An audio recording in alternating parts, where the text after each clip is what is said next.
want to thank those who've written to us saying they're enjoying the programs. Apostle J from Nigeria. I watched it on the World Miracle Church app of PGMI. Thank you for being such an inspiration. N from Pakistan. I'm not giving out the people's names. I shared your message as Dr. Gammon's two different groups. M from India. Enjoying listening and learning. Excellent. Do let me know if you're being blessed by these programs. And don't forget to download the app if you haven't done already and get your friends to join us for these daily broadcasts. Well, we're looking at the subject of why there was a flood. And we saw that there were four major reasons for that. Number one, giants ruling the earth. And we saw yesterday the principle of the Nephilim, how the fallen angels, demons, had sex with women and produced these giants on the earth. So the flood, number one, was to get rid of these giants. Number two, dinosaurs gone wild, and that's what we're going to be looking at in today's message. I've entitled today's message, Closing Down Jurassic Park. I was sitting here waiting to go on air, and my mind's going, So we see number two, dinosaurs gone wild. I want to quote, because this is fascinating, from my Genesis Volume 2 commentary, page 8. And so this was published in 2012, although I don't think that was the first edition. I think there's an even earlier one than that. So what's that? 2012, quite a few years ago. And I want to show you how I've recently been vindicated. So I'm quoting from this.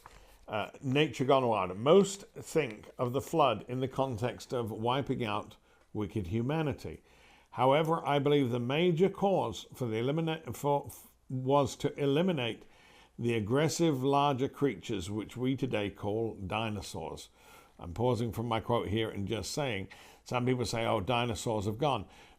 It's only some of the larger ones that have gone, the hippopotamus and crocodiles and things like that were also have been found in fossil remains and have been around. It's just some of the dinosaurs survived, and that's why we call them dinosaurs, the ones that were wiped out, but they were just some of the larger creatures. So I'll read it again. I believe the major cause was to eliminate the aggressive larger creatures which we today call dinosaurs. Originally they were created as herbivores, but after the fall had become carnivores, resulting in untold aggression and violence. The Bible tells us that the earth was full of violence, chapter 6, verse 11 to 13. It does not state that this was human violence. Human footprints inside of dinosaur footprints have been found in the Paluxy River Basin of Texas. While most evolutionists try to dismiss them as corroded dinosaur footprints, some are unmistakable humans with 5 clearly identifiable toes, heels, and instep. This, along with similar footprints found in Mexico and other locations, confirms that humans and dinosaurs coexisted. The idea they were separated by millions of years has resulted from the need of millions of years by evolutionists to give credence to their theory. So I wrote that, and as that particular version was printed in 2012. And so it's fascinating. I was laughed at. Evolutionists mocked me for saying that I believe that human beings and dinosaurs were on Earth together. People thought that I'd, been watching too much of the Flintstones. But the reality is, what I said has now been proved to be true. Since the publication of that book, articles with human footprints alongside dinosaurs have been found in Turkmenistan and other places. As I said, I was mocked for writing this by evolutionists who insisted that dinosaurs lived more than 200 million years before the humans came on the scene. But I'm the one who now gets the last laugh. Listen to this from the New York Post. It's entitled, Dinosaurs Coexisted with Human Ancestors, Paleobiologists Say. The Flintstones may now be considered historical fiction.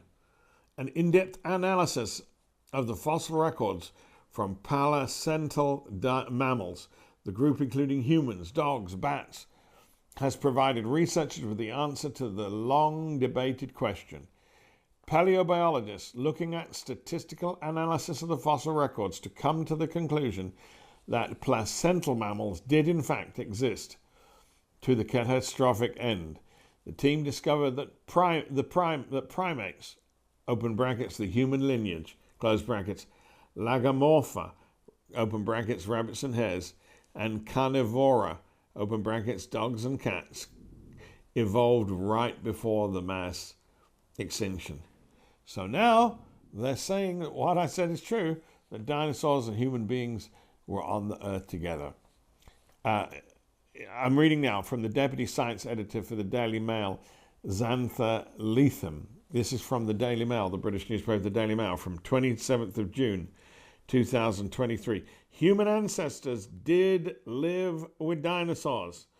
New analysis of the fossil record suggests our ancient cousins briefly coexisted with the prehistoric giants. I'm reading. Our ancestors mingled with dinosaurs shortly before they went extinct.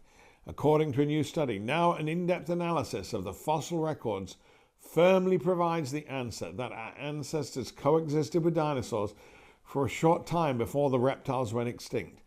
In a new paper published in the journal Current Biology, a team of paleobiologists used statistical analysis of the fossil records to determine that placental mammals originated before the mass extinction, meaning they coexisted with dinosaurs for a short while.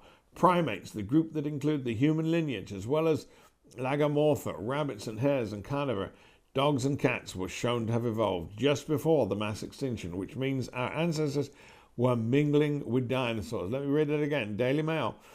Which means our ancestors were mingling with dinosaurs. Lead author Emily Carlisle of Bristol School of Earth Science said, "We pulled together thousands of fossils of placental mammals and were able to see the pattern of origination and extinction of the different groups." Isn't this fascinating? So the flood was not God got angry with humanity and one day and said, "I've had enough of this lot, I'm just going to pull the plug and flush the toilet," and humanity went down the toilet. That's not what the Bible teaches. God is a good God. Even that's what I want to get across to you today. Even the flood was to save humanity from these giants who today many people are protesting that men who were biological males and now believe and call themselves females were able to take place in women's sports and were winning the women's sports because their bodies were stronger. And people were saying, this is unfair. Well, can you imagine when giants were on the earth, what chance a normal human being had? And so we see these first two things, that the flood was to get rid of the giants and to get rid of the dinosaurs. I'm going to read another one here. This is a June 30th of June 2023 news report. Did humans and dinosaurs live at the same time? And it states, this is the BBC, the British Broadcasting Corporation, the highly respected British television channel. Have you ever dreamed of walking among the dinosaurs? Well, it looks like a very early human ancestor may have done just that. For years, scientists have debated whether placental mammals, a group of animals which include humans, dogs, and bats, existed at the same time as dinosaurs. Now, researchers at the University of Bristol and the University of Fribourg in Switzerland say they have found evidence that human ancestors did briefly live at the same time as the flood. And they say briefly lived, and I believe the answer is because of the flood. So it contains which groups of animals have they found now from studying the remains that they've found, the fossils. Primates, including human lineage, Lagomorpha, including hares and rabbits, and Carnivora, including cats and dogs. Well, I could have told them all of that, and did, years ago, but now finally science is catching up. So let me conclude with reading again from the conclusion here from my commentary from Genesis chapter 2. So when it is understood that the flood was primary to wipe out violent dinosaurs, a whole new light shines. We see that it was ultimately to protect rather than to judge mankind. The fossil records attest to the mass elimination of the larger, more ferocious dinosaurs. I believe this is a vitally important point in understanding the nature of God. Now, I believe that that Noah took some of the smaller dinosaurs on the ark because they were animals, but many of them obviously didn't manage to survive in the new world after the flood. But it brings a whole new light whether Adam was riding on the back of Brontosaurus. Let me restate, this was revolutionary when God revealed it to me, since I have never heard any preacher say this before. The flood was primarily to wipe out violent animals, dinosaurs. God provided a boat to protect any humans. And sadly, most stubbornly refused to be rescued. When one understands this, it also explains the rapid termination of dinosaurs. For example, mammoths have been found frozen in ice with undigested food in their mouth. It happened quickly. What God says is true. You can believe the word of God, and I'll tell you more about that tomorrow.